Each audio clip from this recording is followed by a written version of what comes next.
Hey, it's Janine here. So for 2020, my goal was to read one book every month for the entire year. That would of course be 12 books per month. 12 books per year, not month.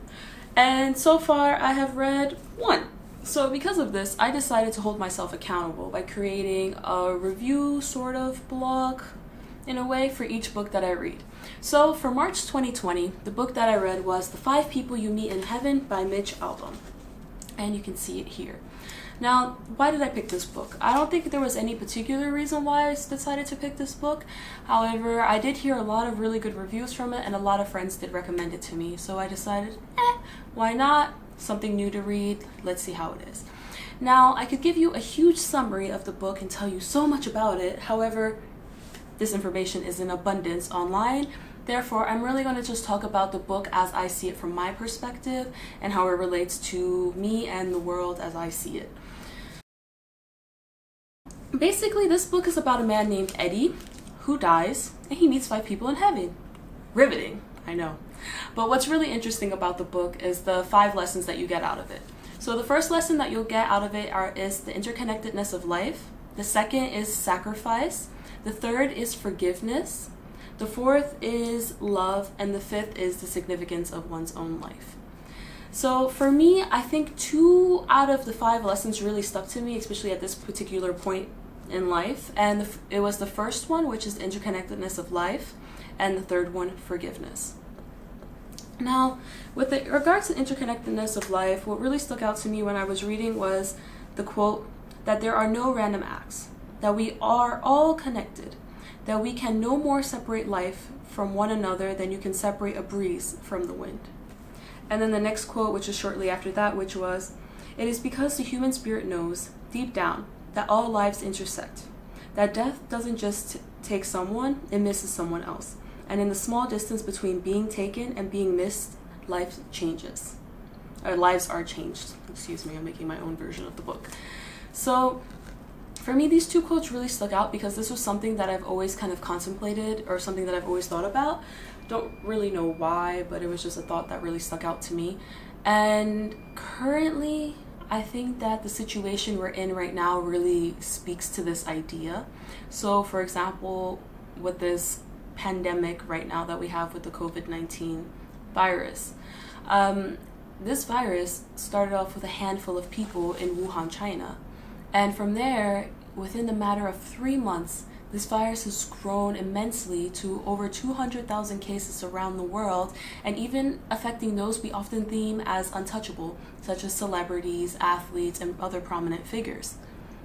This just of its own is just this very surface level example of how we are all connected, and that what happens to one of us does have a bit of a ripple effect to all of us, essentially, and how we behave. You can even see this environmentally with our impact on the environment, how if one country is emitting too much CO2 into the atmosphere, we're all affected by it at the end of the day.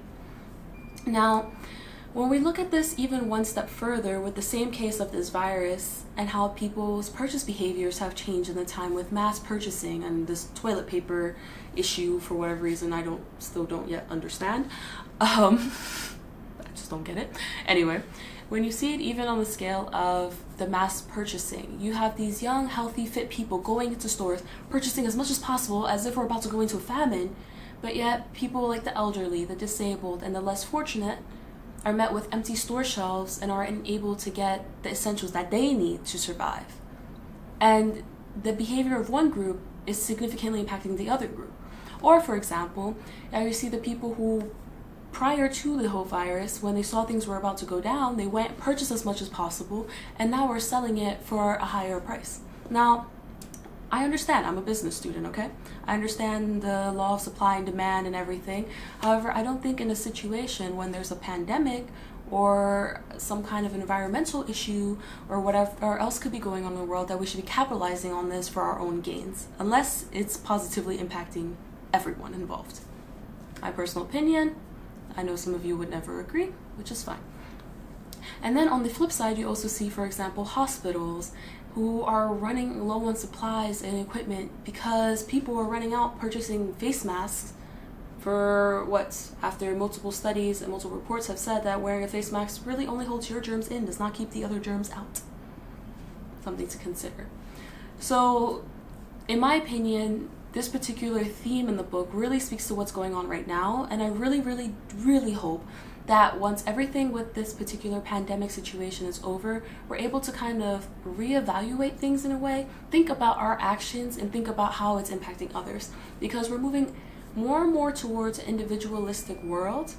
And although in many cases being individualistic is great, we sometimes do need to be a bit collective in thinking about one another and being kind towards one another, and just sometimes just taking a step back and not only think about yourself, but also think about how would someone else be affected by this.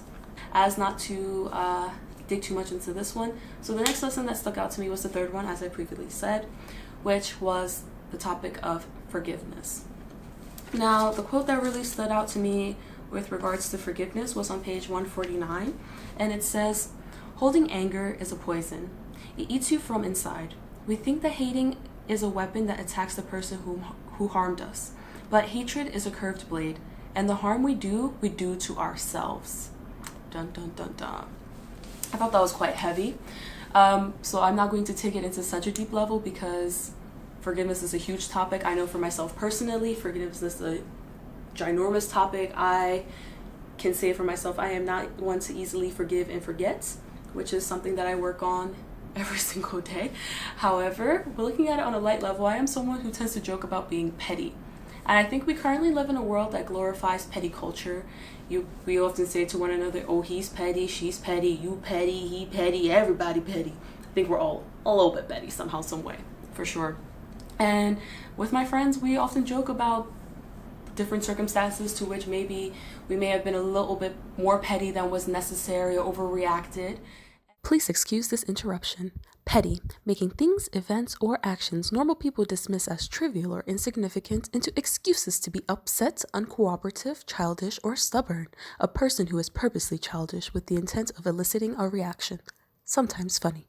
Now back to our regularly scheduled programming. And although it can be funny in a way, I think we do need to be careful with how much we're glorifying it or how much we're doing it, because in ever just kidding, there's a bit of truth. And although we may be joking about being petty, we are training something in ourselves to hold on to these small, petty grudges. And personally, for myself, after reading this book, it made me reevaluate my pettiness in a way to think that, okay, I'm going to start working more on letting go of things and not kind of holding on to the small things, because at the end of the day, the only person suffering from it, whose energy is being wasted, is my own energy. 9 out of 10, that person does not even know what they did, nor do they really care what they did. So, who's really being harmed at the end of the day? It's me. So, from that, like I said, I'm going to work towards letting go of things, and I think in a way, we do need to work towards unglorifying this petty culture and rather glorifying the fact that we're able to let go of things and just like move on and move forward and not let the behaviors of others or the small things really take a toll on us. Because if the small things take a toll on us, what's going to happen when the big things come about?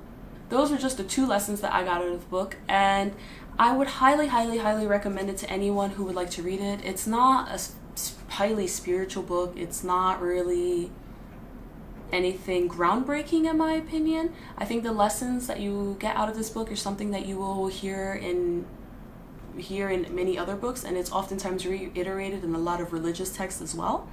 So that's just something to keep in mind. However, I do think that the reiteration of these lessons are something that's needed because we often all get caught up in the day-to-day of our lives, and it's nice to read something occasionally that kind of brings you back and helps you become grounded again.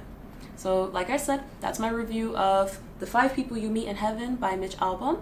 And if you guys have any lessons that you took out of the book, I would love to hear about them, especially how you felt it impacts your life and how it impacts the world as a whole.